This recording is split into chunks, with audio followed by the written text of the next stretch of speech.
তোমালোকৰ এই ভিডিঅ'টি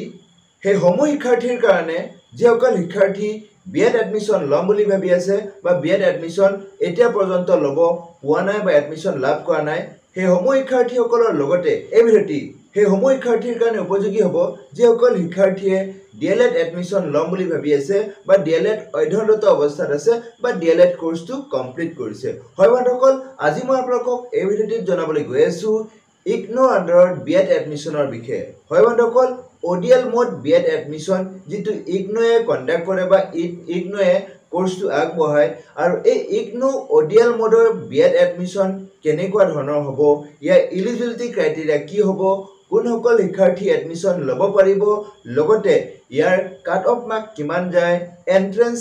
কিমান মাৰ্কছৰ হয় আৰু কেনে ধৰণে আপোনালোকে এডমিশ্যন প্ৰচিডিউৰ ফলো কৰিব লাগে সম্পূৰ্ণ কথা মই আপোনালোকক এই ভিডিঅ'টিত জনাম। তোমালোকৰ তেতিয়ালে ভিডিঅ'টি হ'বলৈ গৈ আছে বহুত ইনফৰ্মেটিভ ভিডিঅ'টি হেহলৈকে চাব আৰু এনে ধৰণৰ ইনফৰ্মেটিভ ভিডিঅ' পাই থাকিবলৈ মোৰ এই চেনেলটি এতিয়া পৰ্যন্ত যদি সাবস্ক্ৰাইব কৰে সাবস্ক্ৰাইব কৰি মোক আগলৈ এনে ধৰণৰ নতুন নতুন ভিডিঅ' বনোৱাত প্ৰেৰণা যোগাব বুলি মই আশা ৰাখিলো। তো বলক আজি মূল ভিডিঅ'টিলে মই বহু। হয় বন্ধুসকল, আপোনালোকে সকলোৱে জানে যে ODL মোড বিএড এডমিশ্যন কেৱল আৰু কেৱল ইগনো আন্ডাৰত কৰিব পাৰি। হয়, অসমৰ বাহিৰা যি ষ্টেট আছে, বাহিৰা ৰাজ্যবিলাকত তামিলনাডু হওক, মহাৰাষ্ট্ৰত হওক, গুজৰাট হওক বা অন্যান্য ৱেষ্ট বেংগল আদিত এই ODL মোডৰ বিএড এডমিশ্যন আছে বা ODL মোডৰ যি বিএড সেই কোৰ্সসমূহ আগবঢ়ায়। কিন্তু দুৰ্ভাগ্যবশতভাৱে অসমত কিন্তু তেনেকুৱা কোনো ধৰণৰ ODL বিএড এডমিশ্যনৰ ব্যৱস্থা নাই বা ODL বিএড এডমিশ্যন আগবঢ়োৱা তেনে কোনো ধৰণৰ ইউনিভাৰ্চিটি নাই। হয় বন্ধুসকল, হেয়ে আমি যদি এডমিশ্যন ল'ব বিচাৰো ODL মোডৰ বিএড তেতিয়াহ'লে আপোনালোকে ইগনোৰ আন্ডাৰত কৰিব লাগিব আৰু এই ইগনোৰ যি বিএড এডমিশ্যন সেই এডমিশ্যনটো ইগনোয়ে প্ৰথমতে এন্ট্ৰেন্স এক্সাম কণ্ডাক্ট কৰে, তাৰ পিছত এন্ট্ৰেন্সৰ ভিত্তিত কেৰি কৰা মাৰ্কছৰ ওপৰত ভিত্তি কৰি তেওঁলোকে এডমিশ্যনসমূহ কেণ্ডিডেটসকলক আগবঢ়ায় আৰু এই এডমিশ্যনৰ প্ৰচিডিউৰটো তেওঁলোকে আৰম্ভ কৰে ডিচেম্বৰ মাহত। হয় বন্ধুসকল, ডিচেম্বৰ মাহত তেওঁলোকে নটিফিকেশ্যনটো উলিয়ায় আৰু ডিচেম্বৰৰ পৰা জানুৱাৰীৰ ভিতৰত ইয়াৰ এপ্লাই প্ৰক্ৰিয়া থাকে। এপ্লাই প্ৰক্ৰিয়াৰ পাছত তেওঁলোকে এপ্ৰিলৰ ভিতৰত তেওঁলোকে এন্ট্ৰেন্স এক্সামসমূহ কণ্ডাক্ট কৰে আৰু এন্ট্ৰেন্স এক্সাম কণ্ডাক্টৰ পাছত তেওঁলোকে ৰিজাল্টসমূহ পাব্লিছ কৰে। হয় বন্ধুসকল, 2024 বৰ্ষৰ যি বিএড এন্ট্ৰেন্স এক্সাম ইগনো আন্ডাৰত যেটো হয় সেইটো ইতিমধ্যে হৈ গৈছে আৰু ৰিজাল্ট তথা মেৰিট লিষ্টসমূহ ইতিমধ্যে যোৱা 16-17 আগষ্টত গুৱাহাটী ৰিজনেল যি ইগনো চেণ্টাৰ আছে তাত পাব্লিছ কৰিছে। হয় বন্ধুসকল, 16 আগষ্ট আৰু কিছুমান ইনষ্টিটিউচনত তাৰ আগতে তেওঁলোকে মেৰিট লিষ্টসমূহ পাব্লিছ কৰিছে। 13 আগষ্ট শিলং যি ইনষ্টিটিউচন আছে, শিলং ইগনো যি ৰিজনেল চেণ্টাৰ আছে তাতো তেওঁলোকে 13 আৰু 14 আগষ্ট তেওঁলোকে মেৰিট লিষ্টসমূহ পাব্লিছ কৰিছে আৰু সেই মেৰিট লিষ্টৰ ভিত্তিত মই আপোনালোকক পিছৰ শেষৰ ভাগলৈ এই ভিডিঅ'টিৰ শেষৰ ভাগলৈ কাট অফসমূহ জনাম। তাৰ আগতে বন্ধুসকল মই আপোনালোকক জনাই দিওঁ এই বিএড এডমিশ্যনৰ এলিজিবিলিটি ক্ৰাইটেৰিয়া কি হয়। হয় বন্ধুসকল, সকলো শিক্ষাৰ্থীয়ে এইটো জানিব বিচাৰি আছে যে ইগনো আন্ডাৰত যি বিএড এডমিশ্যন হয় তাৰ এলিজিবিলিটি ক্ৰাইটেৰিয়া কি হ'ব। হয় বন্ধুসকল, মই আপোনালোকক জনাই দিওঁ বিএড এডমিশ্যন ল'বলৈ হ'লে যিকোনো ইউনিভাৰ্চিটি বিএড এডমিশ্যন নহওকনো কিয় মেইন ক্ৰাইটেৰিয়া সেইটো হৈছে বন্ধুসকল গ্ৰেজুৱেট বা মাষ্টাৰ ডিগ্ৰী হ'ব লাগিব। হয় বন্ধুসকল, আপুনি গ্ৰেজুৱেশ্যন বা মাষ্টাৰ ডিগ্ৰীত আপোনাৰ 50% মাৰ্কছ থকাটো বাঞ্ছনীয়। যদিহে আপুনি বিএড এডমিশ্যন ল'ম বুলি ভাবি আছে, কেৱল ইগনো বুলি নহয়, এইটো বিএড এডমিশ্যন গুৱাহাটী ইউনিভাৰ্চিটিত হওক, আসাম ইউনিভাৰ্চিটিত হওক, যিকোনো ইউনিভাৰ্চিটিত হওক, যদি বিএড এডমিশ্যন ল'ব বিচাৰে তেতিয়াহ'লে আপোনাৰ যি গ্ৰেজুৱেশ্যন বা যেটো আন্ডাৰ গ্ৰেজুৱেট কোৰ্স বেচেলাৰ ডিগ্ৰীটো হ'ব লাগিব প্লাছ আপোনাৰ মাষ্টাৰ ডিগ্ৰী থাকিব লাগিব। যিকোনো যদি গ্ৰেজুৱেশ্যন বা মাষ্টাৰ ডিগ্ৰী তাত আপোনাৰ 50% মাৰ্কছ থকাটো বাঞ্ছনীয়, কিয়নো এইটো NCTৰ গাইডলাইন্স মতে হয়। NCTয়ে কৈছে যে 50% মাৰ্কছ থাকিব লাগিব আইডাৰ গ্ৰেজুৱেশ্যন অৰ মাষ্টাৰ ডিগ্ৰী। হয় বন্ধুসকল, যিসকল reserve category ST, SC, OBC, NCL category আৰু PWD সেই সমূহ শিক্ষাৰ্থীৰ কাৰণে এইটো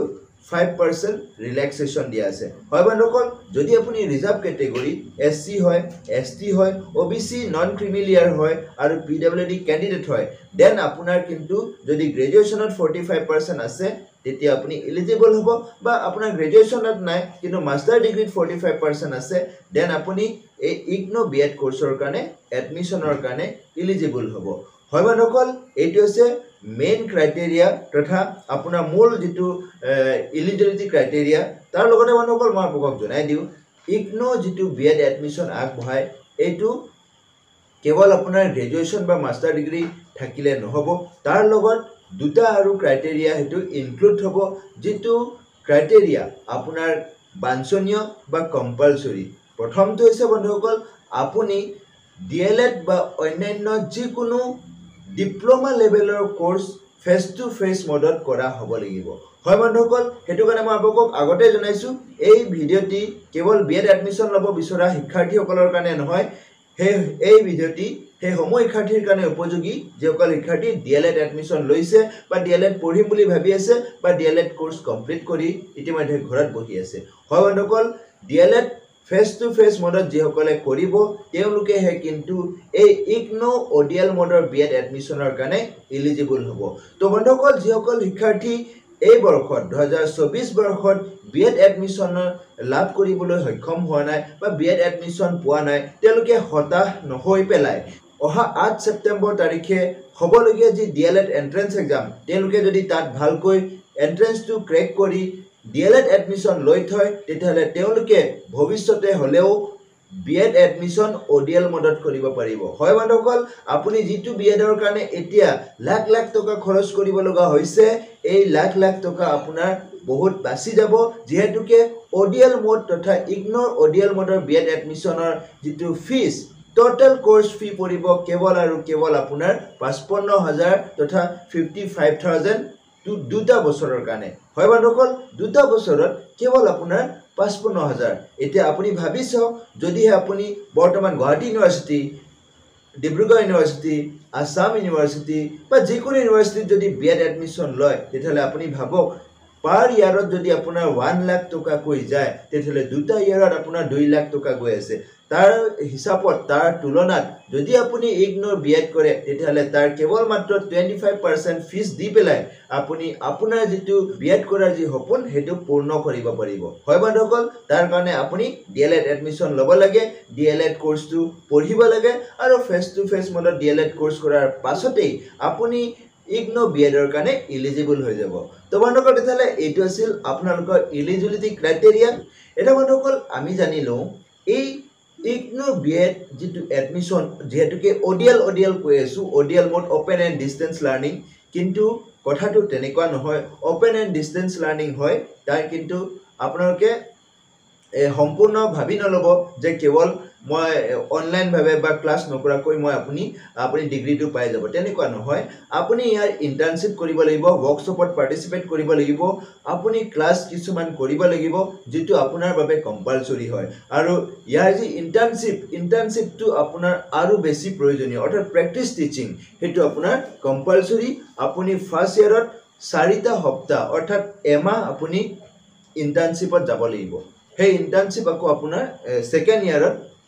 16 weeks অৰ্থাৎ আপুনি 4 মাহ ইন্টাৰ্নশিপত যাব লাগিব হয় বন্ধুসকল প্ৰথম ইয়াৰত আপোনাৰ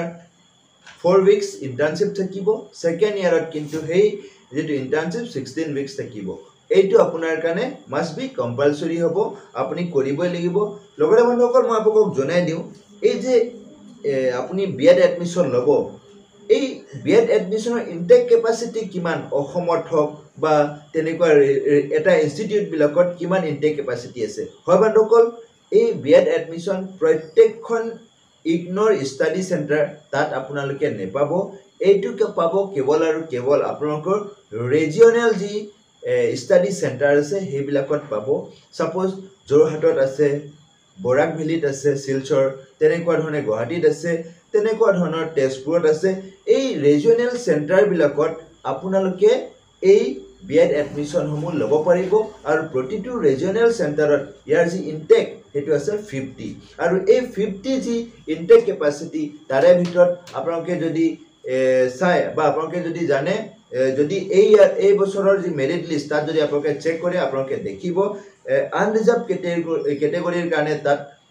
24টা ইনটেক ক্যাপাসিটি আছে ওবিসিৰ কাৰণে 13টা আৰু SCৰ কাৰণে 7টা, STৰ কাৰণে 4টা, EWCৰ কাৰণে 5টা। তেনেকুৱাকৈ তেওঁলোকে ইনটেক কেপাচিটি সমূহ ভাগ কৰি দিছে কেটেগৰী ওয়াইজ। লগতে বন্ধুসকল মই আপোনাক জনাই দিওঁ আপোনালোকৰ যেটো কাট অফ এই বছৰৰ 2024 বৰ্ষৰ যি কাট অফ যেহেতুকে এন্ট্ৰেন্স এক্সাম হয় আপোনালোকৰ 100 মাৰ্কছৰ 100 মাৰ্কছৰ এক্সাম যেটো হয় আপোনালোকৰ 4টা সেকশনত হয়। প্ৰথমতে আপোনালোকৰ জেনাৰেল ইংলিশ এণ্ড কম্প্ৰিহেনশন থাকিব, তাৰ পৰা 25 নম্বৰ। ঠিক তেনে ধৰণে আপোনালোকৰ যেটো ৰিজনিং লজিক্যাল এণ্ড এনালাইটিক্যাল ৰিজনিং তাৰ পৰা আপোনালোকৰ আহিব 25 মাৰ্কছ। ঠিক তেনে ধৰণে আপোনালোকৰ যেটো জিকে কাৰেন্ট এফেয়াৰ্স অন এডুকেশন হেইটোৰ ওপৰতো আপোনালোকৰ 25 মাৰ্কছৰ আহিব। ঠিক তেনে ধৰণে টিচিং এণ্ড লাৰ্নিংৰ ওপৰতো আপোনালোকৰ 25 নম্বৰ আপোনালোকৰ মাৰ্কছ আহে। তো টোটাল 100 মাৰ্কছৰ এক্সাম হয় আৰু এই 100 মাৰ্কছৰ ভিতৰত আপুনি কিন্তু এডমিশনৰ কাৰণে কেৰি কৰিবলৈ লাগিব। যদি আনৰিজাৰ্ভ কেটেগৰী হয় এই বৰ্ষত যেটো গুৱাহাটী ৰিজনেল চেণ্টাৰ তাত কাট অফ গৈছে 69, 100ৰ ভিতৰত 69 গৈছে আনৰিজাৰ্ভ কেটেগৰীত। ঠিক তেনে ধৰণে OBCৰ গৈছে 62, SCৰ গৈছে 60 আৰু STৰ গৈছে 65 আৰু EWCৰ আটাইতকৈ কম গৈছে আৰু হেতু হৈছে 58। হয় বন্ধুসকল এই কাট অফ আছিল এই বৰ্ষত 2024 বৰ্ষত যেটো যোৱা 16 আগষ্ট তাৰিখে মেৰিট লিষ্টটো পাবলিশ কৰিছে আৰু সেই মেৰিট লিষ্টৰ কাট অফটো মই আপোনাক জনাইছো। তো বন্ধুসকল যদি আপুনি ইগনো আন্ডাৰত বিএড এডমিশনটো ল'ব বিচাৰে তেতিয়াহলে এই মাৰ্কছ আপুনি কি কেৰি কৰিবলৈ সক্ষম হ'ব লাগিব, আপুনি এন্ট্ৰেন্সটো ক্লিয়াৰ হ'ব লাগিব, তেনে ধৰণে আপোনাৰ নাম মেৰিট লিষ্টত আহিব লাগিব এডমিশন ল'বলৈ। তো বন্ধুসকল তেতিয়াহলে আপুনি যদি ডিএলএড এডমিশন ল'ম বুলি ভাবি আছে তেতিয়াহলে এডমিশন লৈ থব পাৰে বিএডত যদি আপুনি এডমিশন পোৱা নাই। তো বন্ধুসকল আপোনালোকে হতাশ নহয়, যিসকল শিক্ষাৰ্থীয়ে বিএড এডমিশন পোৱা নাই তেওঁলোকে হতাশ নহয় পেলাই যদি ডিএলএড কোৰ্সটো ভালদৰে 2 বছৰীয়া কোৰ্সটো কমপ্লিট কৰে দেন তেওঁলোকে এলিজিবল হৈ যাব ইগনো ODL মোডৰ বিএড এডমিশনৰ কাৰণে। তো বন্ধুসকল তেতিয়াহলে এইটো আছিল আপোনালোকৰ